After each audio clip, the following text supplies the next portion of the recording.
أيها الحضور الكريم، صباح الفكر. بداية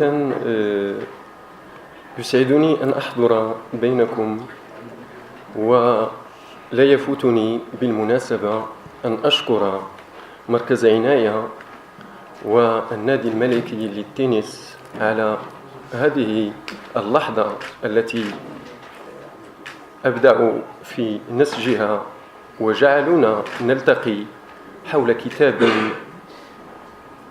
خلق بالفعل حدثا بحكم منطق الزمان، ذلك أن الفكر الذي لا يخلق لحظات سعادة لا يستحق العناء. بالنسبة لحضوري في هذا اللقاء، سأقدم ورقة وهي قراءة في هذا الكتاب تحت عنوان المتعة ما بين نظام الحاجة ونظام الرغبة. إننا اليوم مع هذا الكتاب، كتاب الصديق عبد الصمد القباس بعنوان الرغبة والمتعة، إننا مع هذا الكتاب نكون أمام إشكالات فلسفية حقيقية، وهي بالطبع إشكالات تعود أولا إلى الجرأة التي عادة ما تنقص العديد من المفكرين، حتى ولو كانوا من طراز كانت وأنظاره، مثلما تعود من ناحية ثانية إلى قدرة صاحب المجرى الأنطولوجي على التأويل الفلسفي على نحو مدهش، وهي لعمر خصال قلما اجتمعت في شخص واحد، إذ عندما تحضر الجرأة تغيب المقدرة على التفلسف، وعندما تحضر المقدرة على التفلسف غالبا ما تغيب الجرأة. لكن وفي ذات السياق لا بأس من التوكيد على أن الإشكالات المشار إليها هي إشكالات تتعلق بالفلسفة ذاتها والغاية من تعاطيها، مثلما تتعلق أيضا بمفهوم الإنسان عموما، ما يكونه وما الذي يحدده، وكيف يمكنه التعامل مع زمانه حتى يعيشه على نحو متعوي. ليس هذا فحسب، بل إن صديقي الفيلسوف يمضي بعيدا حد التساؤل عن العلاقة القائمة ما بين الإنسان والزمان، فهو كما يقول يروم من خلال هذا العمل أن يعيد موقعة الأمور من جديد، يريد أن يخرج الأبدية من سياقها الاقتصادي ليعيدها إلى تربتها الحقة وحقلها الفعلي الذي هو الجسد. على هذا النحو يتبدى واضحا أن الرجل يقصد ما يقول، فهو لا يتفلسف من أجل أن يتفلسف، وعدوه إن كان لا بد له من عدو فإنما هو من يكتب الفلسفة فقط ليغدو فيلسوفا، لكي ينعته الآخرون بهذه الصفة فيلود بلقب عديم الجدوى، لقب تافه طالما لا أثر له في حياة صاحبه. وقوفا عند هذا التحديد الذي به يستهل القباس تقديمه لهذا الكتاب، أرى أن الذين أساءوا للفلسفة بالفعل إنما هم أولئك الذين يجهلون طعم الأفكار ولا يتذوقون روعة الفكر، لأنهم ببساطة لا يحيون الفلسفة بل يحيون من الفلسفة. أريد هذا الكلام لأنه بالضرورة يضعنا على عتبة فهم ما نحن بصدد طرقه من إشكاليات. إذ ما الذي يجمع مثلا لا الحصر بين هيجل الأستاذ صاحب اللغة المزيج الملفوفة بالغموض والمتربع على كرسيه الجامعي بفيينا، ونيتشه المهووس بإلهاماته الفلسفية أمام الفضاء المذهل المطل على خليج بورتوفينو الصغير.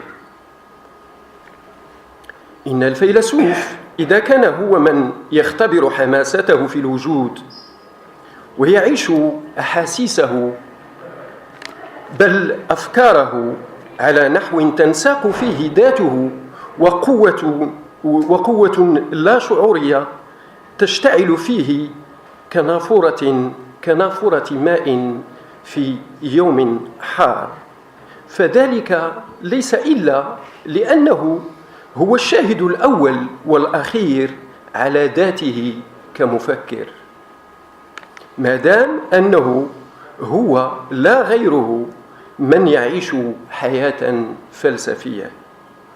أما الأستاذ فهو بخلاف الفيلسوف يعيش على نحو انتهازي على أنقاض عمل الفيلسوف.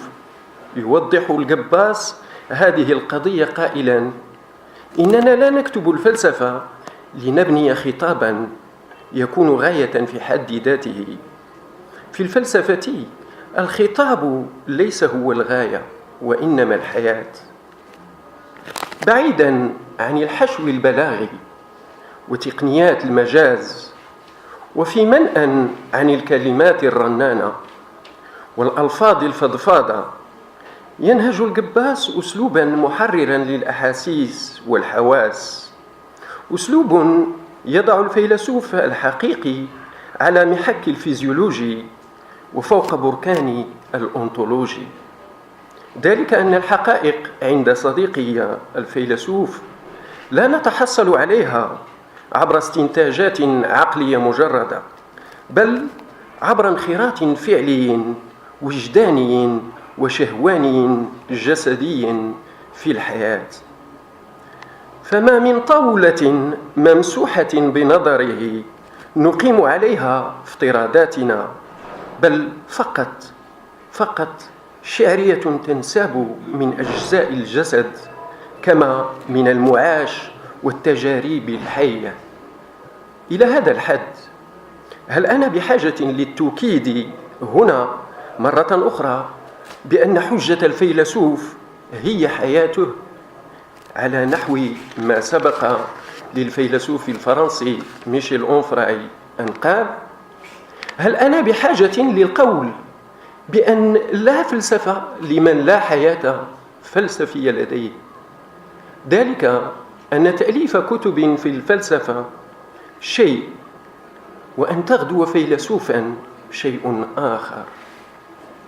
آيتي فيما أقول هي نموذج سقراط وإبيكتيت الرواقي، هؤلاء اللذان لم يكتبا كتبا لكنهما مع ذلك عاش الفلسفة واستحق أن يحمل لقب الفيلسوف. لكن ثمة من ضاها الأوائل حياة فلسفية وكان أن خلفوا أثرا إبداعيا خالدا. أذكر منهم على سبيل المثال الحصر ديوجين الكلبي المنبوذ في فيينا معقل الهيجيلية، لا لشيء إلا لأنه لا يفرش الورود للعقل المطلق الهيجيلي. كما لا أنسى كذلك أبيقور صاحب الرسائل، ومارك أوريل الإمبراطور الفيلسوف صاحب كتاب لي بونسي أو الأفكار، وغيرهم كتر.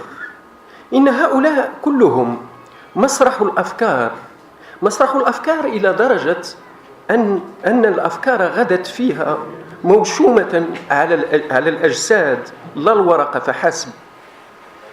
كيف لا وهم الذين أفلحوا في قطع نهر الحياة دون ما عنف، سيما بعدما أدركوا أن السعادة والمتعة كلها أمور تتوقف على تفاصيل صغيرة لا يتلقفها إلا من اختبر فرحة الأفكار.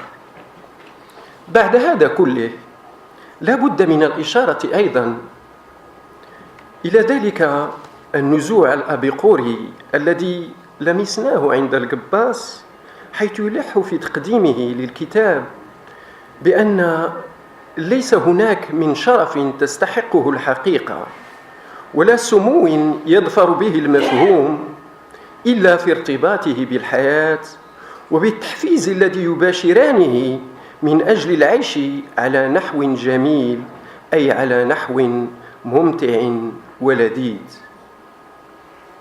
قلت أبيقوري لأن الرجل هو من يمضي في هذا الشأن مرة أخرى بعيدا، حيث حد بلورته لتصور مشخصن في راهننا، وهو يقول في سياق كتابه دائما متحدثا عن مشكلة العرب، يقول بأن مشكلة العرب أن الكثير منهم يعتقد أن مشكلته الحقيقية مع الحاكم، وأن هذا الأخير هو المصدر الوحيد للاضطهاد الذي يعانيه، دون أن ينتبه إلى أن الاضطهاد الذي يمارس عليه هو اضطهاد يأتيه من النظام الثقافي الذي يستولي على عقول الناس ويسيطر على حياتهم. وهو في هذا